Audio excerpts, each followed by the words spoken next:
So hello friends, welcome back to the Real Talk. और भाई आज फिर से मैं एक नई कहानी के साथ आप लोगों के बीच लौट आया हूँ। और आज की जो कहानी होने वाली है हमारे एक दोस्त ने हमारे साथ शेयर की है, जो कि बेसिकली है हिमाचल की। तो हिमाचल की ये कहानी कुछ ऐसी है कि भाई साहब, आप अगर पूरे लास्ट तक सुनते हो तो कसम से आपका दिल दहल जाने वाला है। और बल्कि एकदम रूह कपा देने वाली ये कहानी होने वाली है। तो हुआ क्या था कि हिमाचल में जो हमारे दोस्त हैं जिन्होंने कहानी शेयर करी है, शुभम, उनका ननिहाल हिमाचल में पड़ता है।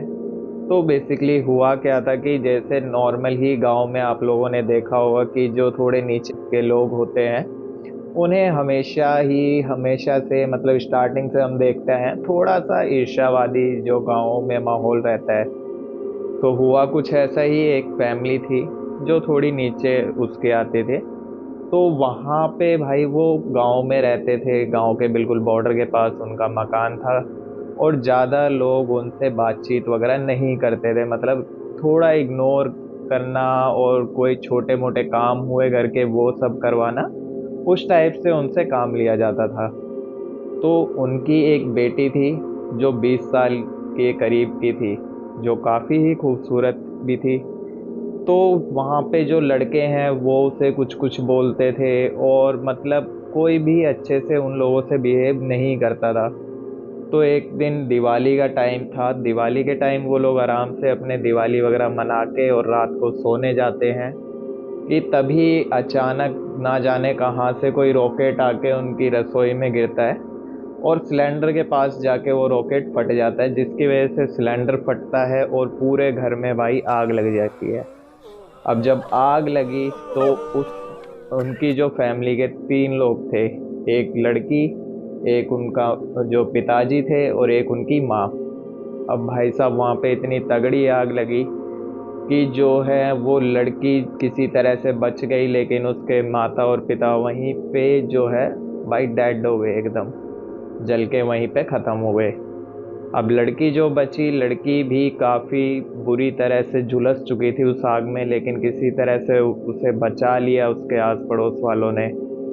अब वहाँ से स्टार्ट होती है मेन कहानी कि भाई जो लड़की थी उसका आधा चेहरा जो है वो आग की वजह से बुरी तरह से झुलस चुका था। और जैसे जैसे धीरे धीरे वो ठीक होती है और किसी तरह से फिर दोबारा से अपना जो है नॉर्मल रूटीन वो स्टार्ट करती है। लेकिन उसकी ये आदत हो चुकी थी कि भाई वो हमेशा अपना आधा चेहरा ढक के रखती थी चुन्नी से।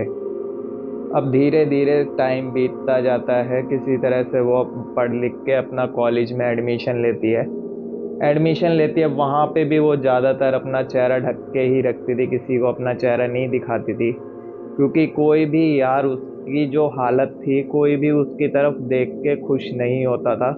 और अपने बच्चों को भी उससे दूर रहने को बोलते थे, कुछ कुछ बोलते थे उसे उल्टा सीधा। और वो भाई बिल्कुल अकेली पड़ चुकी थी वहाँ पे अपने घर में। अब कुछ टाइम तक ऐसे ही चलता रहता है। कॉलेज में उसकी फ्रेंड्स वगैरह बने। अब उनसे भी वो हमेशा चेहरा ढक के रखती थी आधा। तो वो भी पूछते थे यार कि तू हमेशा चेहरा ढक के क्यों रखती है, ऐसा क्या है, मतलब क्या रीज़न है। तो वो हमेशा कुछ ना कुछ बहाना बना के और हमेशा बात को टाल दिया करती थी कि हमारे रिवाज है कि बाहर हम भाई पूरा चेहरा लेके नहीं निकल सकते, ये वो मतलब कुछ भी बहाना वो लगा देती थी। अब धीरे धीरे उसका कॉलेज का टाइम बीत रहा था कि वहीं पे उसे एक लड़का पसंद आ गया। अब लड़का उसे इतना पसंद आया कि भाई बहुत ही ज़्यादा, एक नज़र में जो बोलते हैं प्यार होना, कुछ इस तरह की उसकी कहानी थी। अब वहाँ से सिलसिला स्टार्ट होता है। अब वो एक बार तो सोचती है कि मैं इसके पास जाऊँ ना जाऊँ पता नहीं, हाँ बोलेगा ना बोलेगा जो भी है, बट वो हिम्मत करके जाती है उसके पास। धीरे धीरे बात करने की कोशिश करती है, स्टार्टिंग में उनकी दोस्ती होती है, और धीरे धीरे बात बढ़ते बढ़ते प्यार तक आ जाती है उनकी। दोनों एक दूसरे को पसंद करने लगते हैं। लेकिन उस लड़की ने लड़के को भी अभी तक अपना असली चेहरा नहीं दिखाया था, क्योंकि उसे पता था कि अगर इसे पता चला कि मेरा आधा चेहरा जला हुआ है तो भाई ये मेरी तरफ देखेगा तक नहीं। लेकिन वो उससे बेइंतहा प्यार करने लगी थी, तो भाई उसने यही सोचा कि चलो कोई बात नहीं, जब बात आगे बढ़ेगी तो मैं धीरे धीरे इसको बता दूंगी, अगर सच में ये मेरे से प्यार करता होगा तो छोड़ के नहीं जाएगा। अब इसी तरह सिलसिला चलता रहा उन दोनों का। दोनों साथ में कॉलेज आते थे, जाते थे, बात वगैरह करते थे। एक दिन लड़के ने खुद ही आगे से बोला कि यार तुम अपना चेहरा क्यों ढक के रखती हो, मैं तुम्हारा चेहरा देखना चाहता हूँ। कि जब से हमने स्टार्टिंग से बात करनी स्टार्ट की है, कभी भी मैंने तुम्हारा चेहरा नहीं देखा। और भाई तुम्हारा आधा चेहरा इतना खूबसूरत है जिस पे मैं फिदा हो गया हूँ, तो मैं पूरा चेहरा देखना चाहता हूँ तुम्हारा। लेकिन लड़की किसी तरह से उस टाइम तो टाल देती है उस बात को और वहां से निकल जाती है। अब धीरे धीरे कुछ दिनों बाद फिर दोबारा लड़का वही बोलता है कि यार मुझे तुम्हारा चेहरा देखना है, तुम पिछली बार भी ऐसे ही मना करके चली गई थी और इस बार मुझे नहीं पता, अगर तुम मेरे से सच में प्यार करती हो तो अपना चेहरा दिखाओ।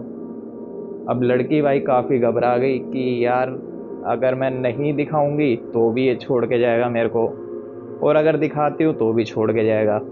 अब लड़की ने सोचा कि चलो कोई बात नहीं, अगर ये मेरे से सच में प्यार करता होगा तो भाई नहीं छोड़ के जाएगा, मेरे साथ ही रहेगा ये। अब लड़की धीरे से अपना भाई पल्लू हटाती है चेहरे से, और जैसे ही वो लड़की पल्लू हटाती है भाई साहब, लड़का बुरी तरह चिल्लाता है और उसे बोलता है तुम मेरी नज़रों से दूर हो जाओ और मैं तुम्हें नहीं देखना चाहता। मतलब कुछ कुछ उल्टा सीधा उसको बोलना चालू कर देता है।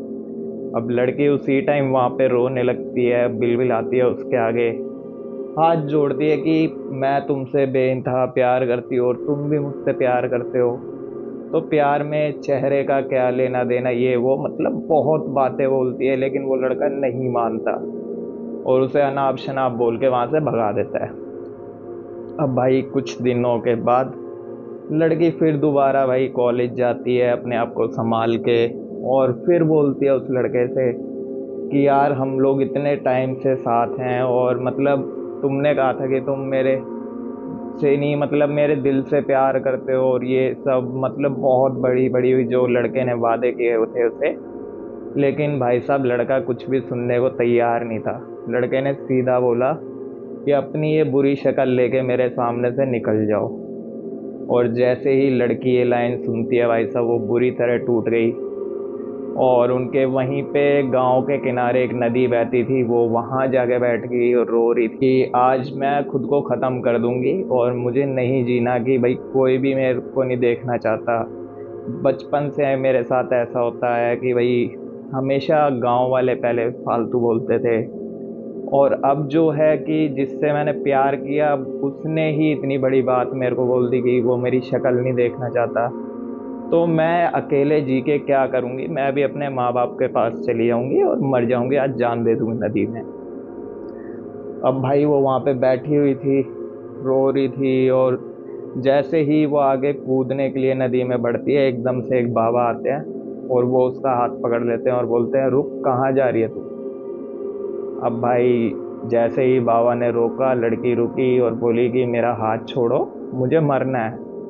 बाबा फिर उसे पकड़ते हैं, बोलते हैं नहीं, ये जो तू करने जा रही है बहुत गलत है, तू ऐसे खुद को ख़त्म नहीं कर सकती किसी और की बातों से, ये वो मतलब बहुत चीज़ें उसे समझाते हैं और किसी तरह उसे रोकते हैं कि वो बात सुन सके और कुछ बात हो।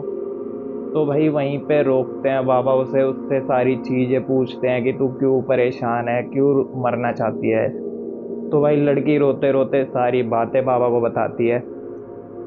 अब कहानी में ट्विस्ट आता है यहाँ पे कि बाबा उसकी सारी बातें सुन लेते हैं। उसके बाद भाई बाबा बोलते हैं कि तू चिंता मत कर, मेरे कोई बेटी नहीं है, कोई परिवार नहीं है मेरा, आज से तू ही मेरी बेटी है और मैं तेरे लिए बदला लूंगा सबसे।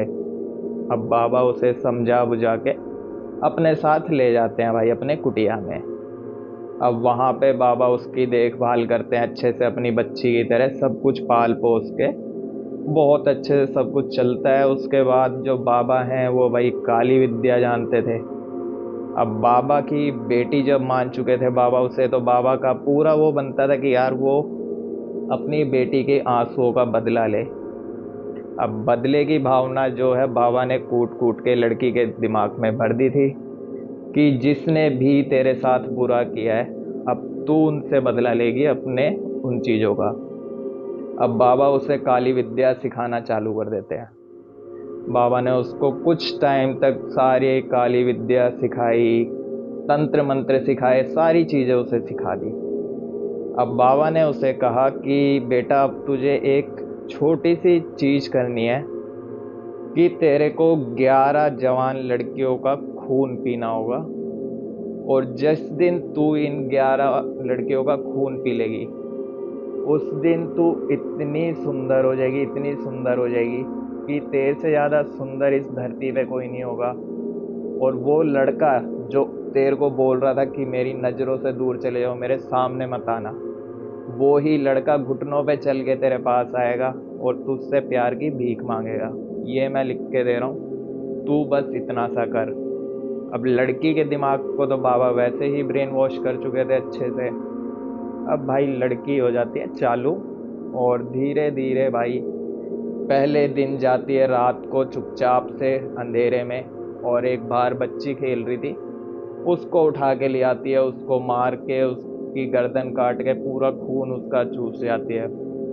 अब धीरे धीरे फिर दूसरी रात जाती है, फिर वहाँ से एक और लड़की, ऐसे ही सिलसिला चलता रहता है। अब गांव वाले परेशान हो जाते हैं कि भाई ऐसा क्या हो रहा है कि घर से लड़कियां गायब हो रही है। और उनकी जो बॉडी मिलती थी, जंगल की जो नदी थी उसके किनारे पे वो बॉडी मिलती थी पूरी खून चूसी हुई, मतलब एकदम सूखी हुई बॉडी मिलती थी, और चारों तरफ खून ही खून इस तरीके से मिलता था पूरा। अब गांव वाले इस चीज़ को लेके परेशान हो गए। वो खूब भाई देखते हैं, पैराबंदी कर देते हैं, सब कुछ कर देते हैं, लेकिन जो लड़की है उसको तो भाई तंत्र विद्या सारी आती थी। तो वो ना जाने क्या ही करती थी कि जिस टाइम वो जाती थी उस टाइम सब इस तरह से नींद के नशे में मदहोश हो जाते थे कि किसी को पता ही नहीं चलता था भाई आसपास क्या हो रहा है। अब लोगों ने सोचा कि एक काम करते हैं भाई, पहरेदारी बिठा देते हैं कि पहरेदार बैठे रहेंगे और रात को देखेंगे जो हर घर से डेली की 2 बंदों की ड्यूटी होगी कि वो पहरेदारी करेंगे। अब लोग ये चीज़ स्टार्ट करते हैं, लेकिन लड़की तो भाई तंत्र जानती थी। वो दूर से ही ऐसा सम्मोहन कर देती थी कि चाहे कोई जितनी भी कोशिश कर ले भाई जगह रह ही नहीं पाता था। अब इसी तरह सिलसिला चलता रहा, और उसने जो है बाबा ने जैसा बोला था उसने वैसा किया। अगले 11 दिनों में 11 लड़कियों का खून वो पी गई।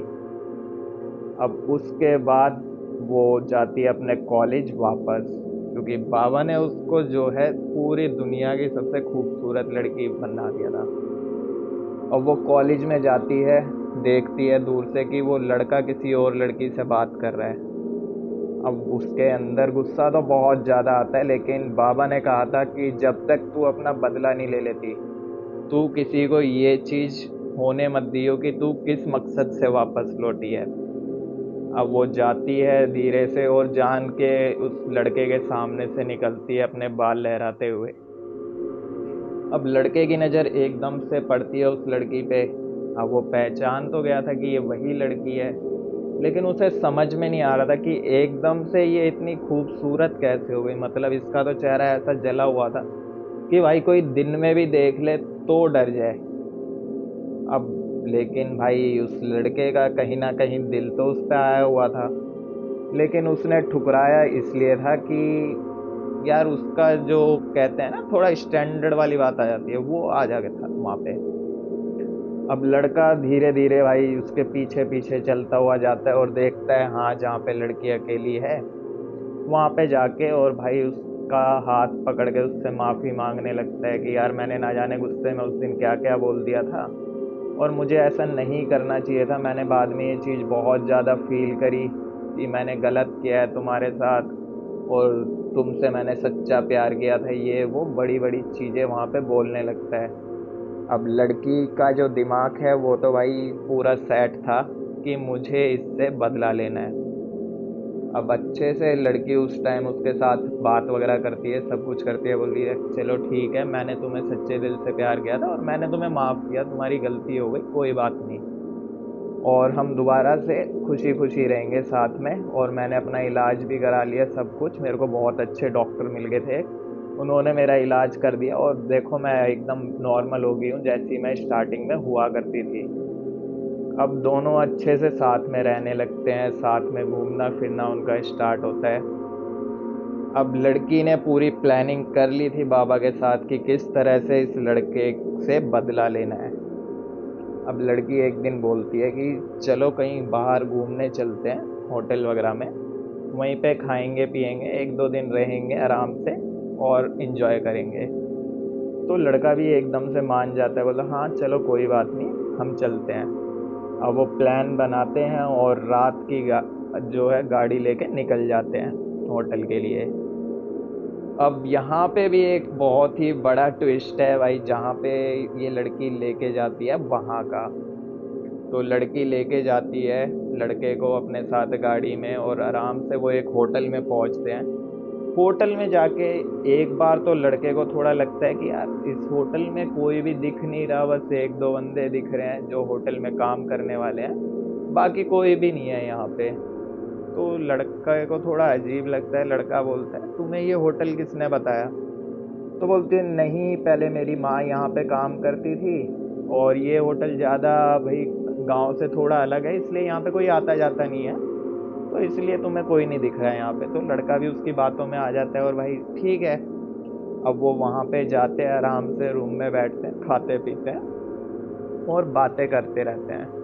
तभी लड़की अपनी जेब से एक रुमाल निकालती है काले रंग का, और लड़के से बोलते हैं तुम्हारे लिए कुछ सरप्राइज है, तो ये लो रुमाल और भाई तुम अपने आंखों पे बांध लो। अब वो बोलता है सरप्राइज है भाई, ऐसी दे दो कोई बात नहीं। तो बोलती है नहीं, अपनी आंखों पे रुमाल बांधो तो मैं तभी ये सरप्राइज दिखाऊंगी मैं। तो वो लड़का सोचता है पता नहीं भाई कुछ स्पेशल होगा, तो वो आंखों पे अपने रुमाल बांध लेता है। अब आंखों पे रुमाल बांधा तो भाई उसको एक अजीब सी महक आने लगी, जैसे कि जले हुए की महक होती है और कुछ सड़ रहा हो, इस टाइप की उसे महक आने लगती है आंख पे वो रुमाल बांधते ही।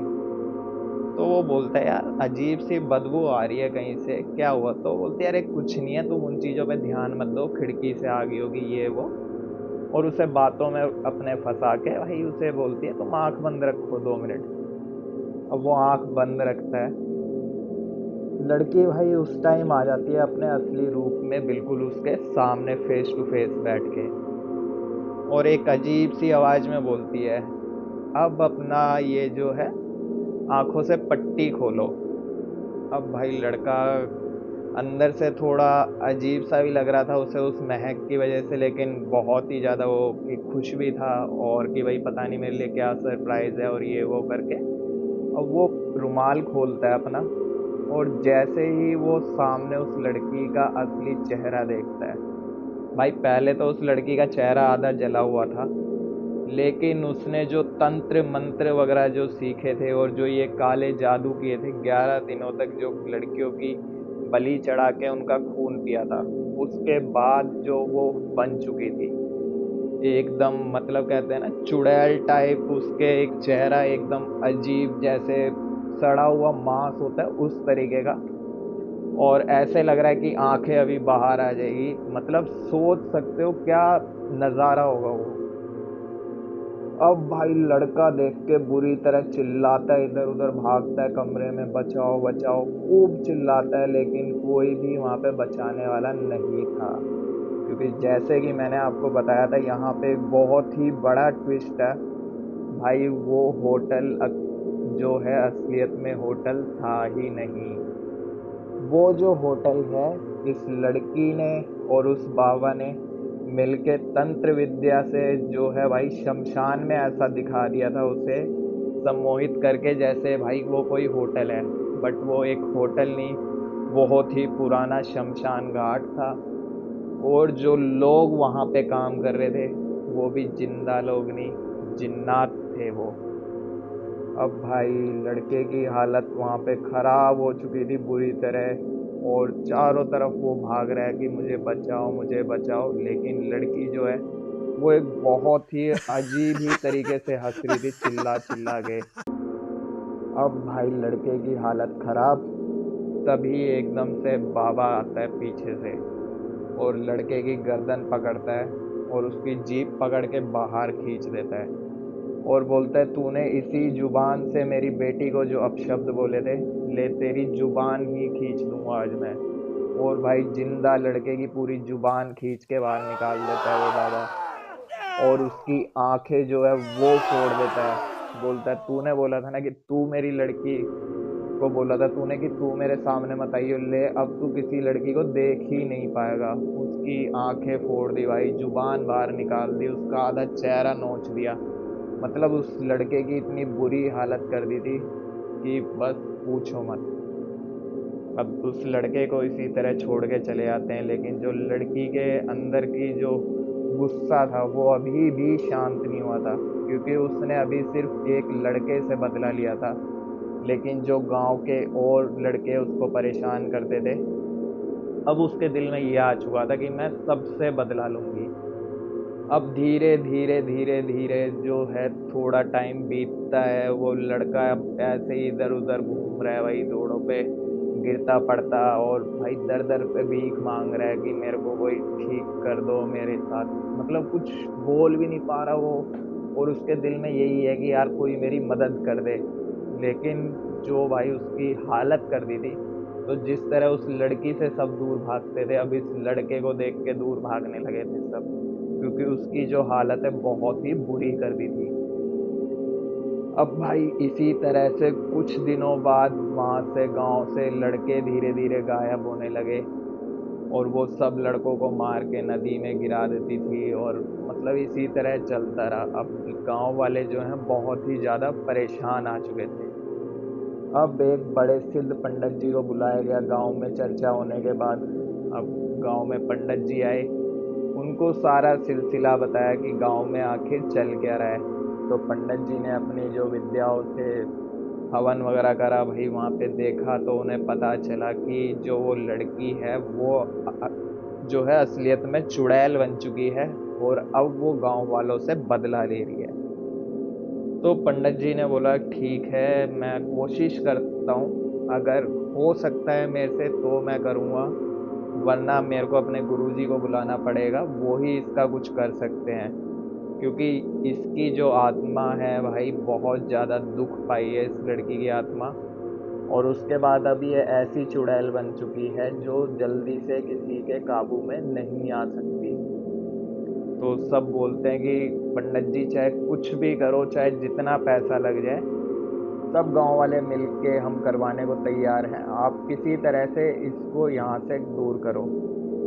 अब पंडित जी भाई अपना जो है अगले दिन पूरा प्रोग्राम बिठा देते हैं, अपनी जो पूजा पाठ चालू कर देते हैं।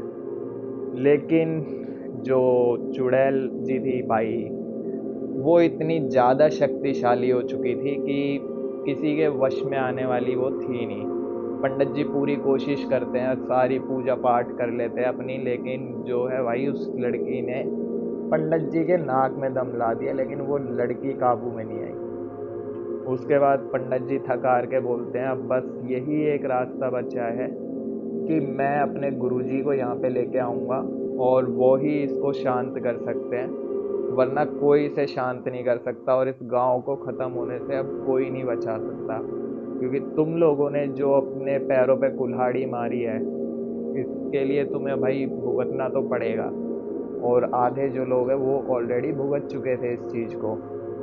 तो सब बहुत ज़्यादा डरे हुए थे, वो भीख मांगते हैं पंडित जी से कि हमसे गलती हो गई, हम आगे से जितना भी हमसे हो सकेगा हम बचेंगे इन चीज़ों से, ये वो करके मतलब बहुत ज़्यादा गिड़गिड़ाते हैं पंडित जी के आगे। तो पंडित जी बोलते हैं ठीक है कोई बात नहीं, मैं अपने गुरु जी को लेके आता हूँ, और वही कुछ कर सकते हैं। तो लेकिन जो पूजा पाठ हुई थी उससे वो चुड़ैल जो है भाई और ज़्यादा क्रोधित हो गई थी कि अब तो मैं किसी को नहीं छोड़ूंगी, एक रात में पूरा गांव खत्म कर दूंगी। तो पंडित जी उन्हें लेके जाते हैं सब गांव वालों को, एक बड़ा सा मंदिर था वहां पे ले जाके बोलते हैं कि यहाँ पे मैं है जो मंत्रों से एक रेखा बना रहा हूँ, इस मंदिर से बाहर नहीं आना है तुम्हें जब तक मैं अपने गुरुजी को लेके नहीं आ जाता हूँ। और जो वो चुड़ैल है वो बहुत कोशिश करेगी तुम्हें इस मंदिर से बाहर निकालने की, क्योंकि वो अंदर नहीं आ सकती। तो वो पूरी कोशिश करेगी, हर हथकंडा अपनाएगी कि तुम लोग खुद बाहर आओ और उसकी भूख का शिकार बनो।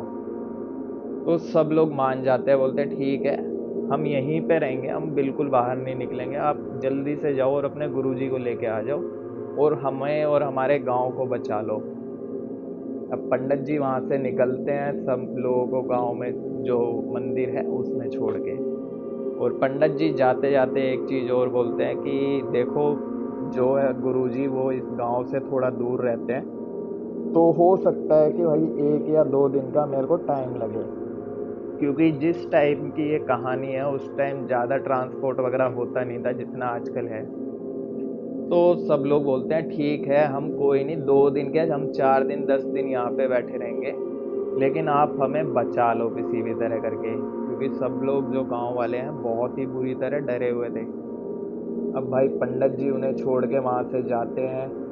अब एक दिन जैसे तैसे करके बीत जाता है, लेकिन भूख प्यास से अब उनकी हालत खराब हो चुकी थी, क्योंकि वो उस मंदिर से अगर एक कदम भी बाहर रखते हैं तो वो उस चुड़ैल की भूख का शिकार हो जाते।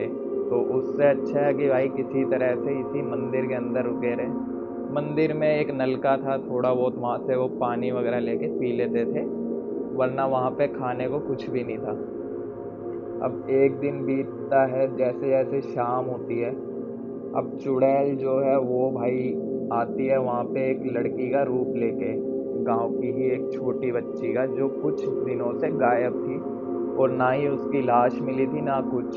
वो बाहर मंदिर के आगे आके और चिल्लाती है कि मुझे बचा लो, मुझे बचा लो, इस तरह से वो चिल्लाने लगती है। अब उस लड़की के जो घर वाले थे, एकदम से वो देखते हैं कि हमारी बच्ची वापस लौट आई, वो एकदम से भागते हैं उसकी तरफ। और पीछे से गांव वाले बहुत बोलते हैं कि ये तुम्हारी बेटी नहीं है, मत जाओ मत जाओ, ये उस चुड़ैल की माया है, ये वो बहुत चिल्लाते हैं। लेकिन भाई माँ बाप की जो ममता है वो कहाँ किसी की सुनने वाली है, उन्हें तो अपनी बच्ची सामने खड़ी दिख रही थी। वो जोर से भागते हुए जाते हैं और जैसे ही उस लड़की के पास पहुंचते हैं, भाई चुड़ैल अपने असली रूप में आती है और दोनों को बीच में से फाड़ के खाने लगती है वहीं पे। और गांव वाले बुरी तरह डर के मारे चिल्लाने लगते हैं, भगवान का नाम लेने लगते हैं, बहुत ही कोशिश करते हैं। और वो चुड़ैल वहां पे उन्हें खाते खाते उन गांव वालों की तरफ देख के बहुत ही तेजी से हंसती है और कहती है वो पंडित अब कभी नहीं लौटेगा, और तुम जो सोच रहे हो मंदिर के अंदर बच जाओगे, मंदिर के अंदर तुम भूख प्यास से मरोगे, बाहर तुम मेरा शिकार बनोगे और अंदर अपनी खुद की भूख का शिकार बनोगे। वो भाई बहुत ही बुरी तरह चिल्लाती है, हंसती है बुरी तरह। और जो गांव वाले हैं उनके दिमाग में ये चीज़ डाल देती है कि अब पंडित नहीं लौटेगा कभी भी।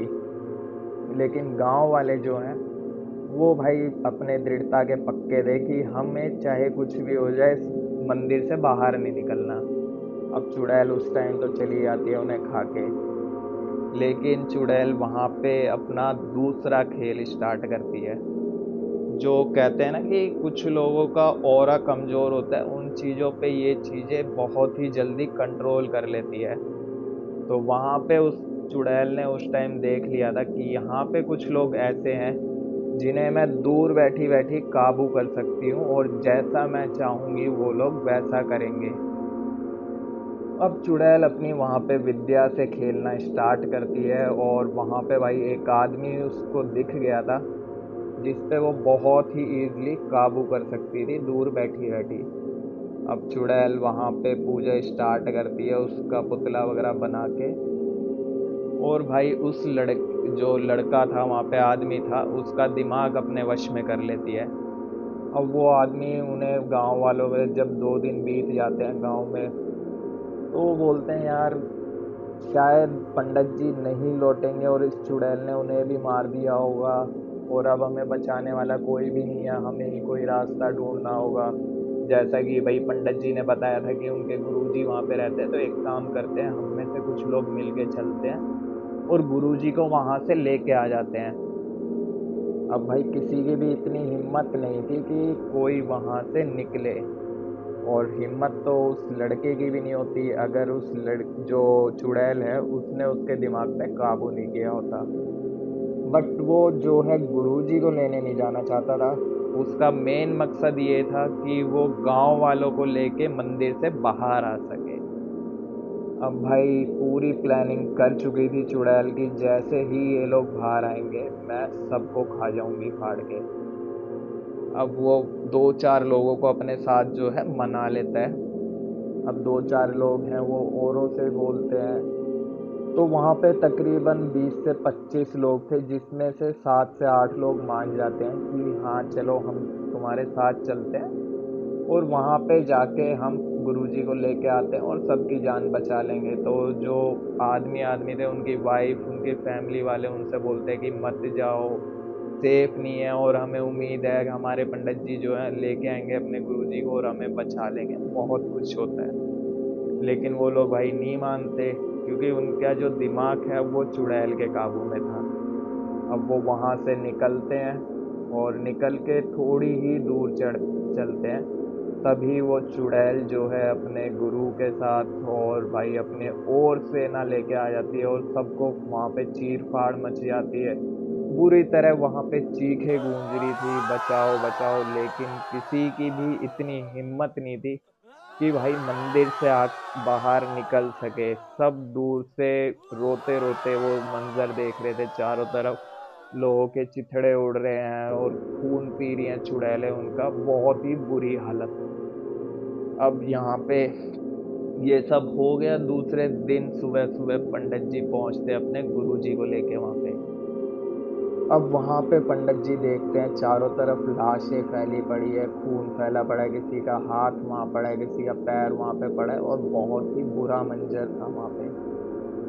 अब वहाँ पे आए पंडित जी ने पूछा एकदम से ये सब क्या हो गया। तो गांव वाले पूरी कहानी बताते हैं रोते रोते।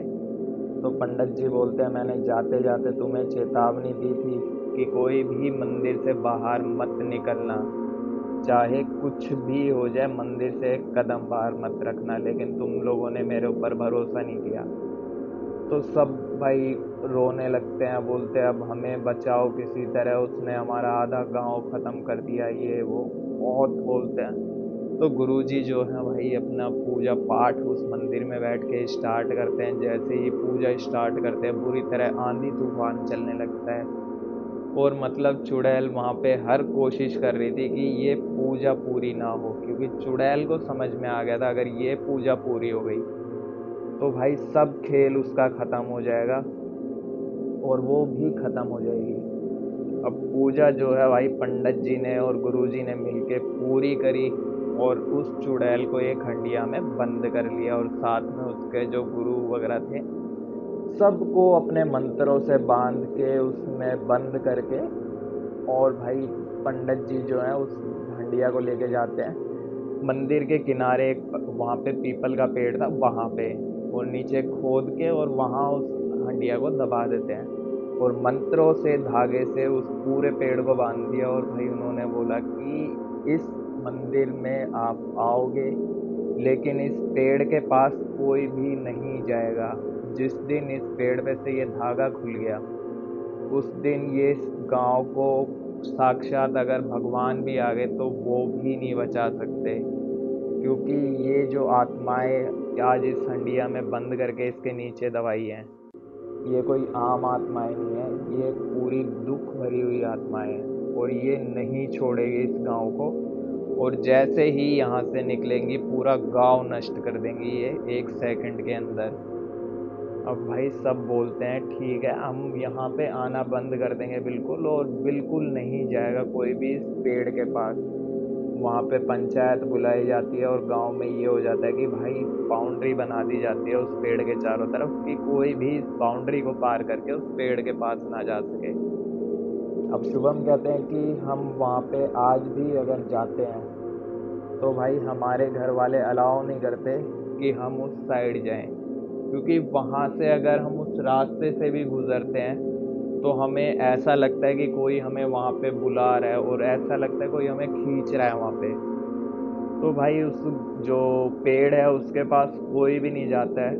आज भी लगभग उस बात को जो है 100 साल करीब होने वाले हैं, जैसा कि शुभम ने हमें बताया है, लेकिन आज भी वहाँ तक कोई नहीं जाता है। ये कहानी उन्हें जो बताई थी उनकी दादी ने बताई थी, और उनकी दादी को जो है उनकी जो माता जी है उन्होंने बताई थी। तो इसी तरह से पूरा सिलसिला चलता आ रहा है। लेकिन जैसा कि उन्होंने बताया कि आज भी उस गांव में इतना खौफ है उस पेड़ का कि कोई उधर से निकलना भी पसंद नहीं करता है। तो भाई इससे ये भी हमें सीख मिलती है कि यार किसी को इतना ज़्यादा टॉर्चर मत करो कि कल को उसकी आत्मा जो है परेशान हो और अपना बदला ले। तो आज की कहानी भाई कैसी लगी नीचे कमेंट बॉक्स में ज़रूर बता देना। और नेक्स्ट स्टोरी के साथ हम फिर दोबारा मिलेंगे एक नई वीडियो में। तब तक के लिए बाय।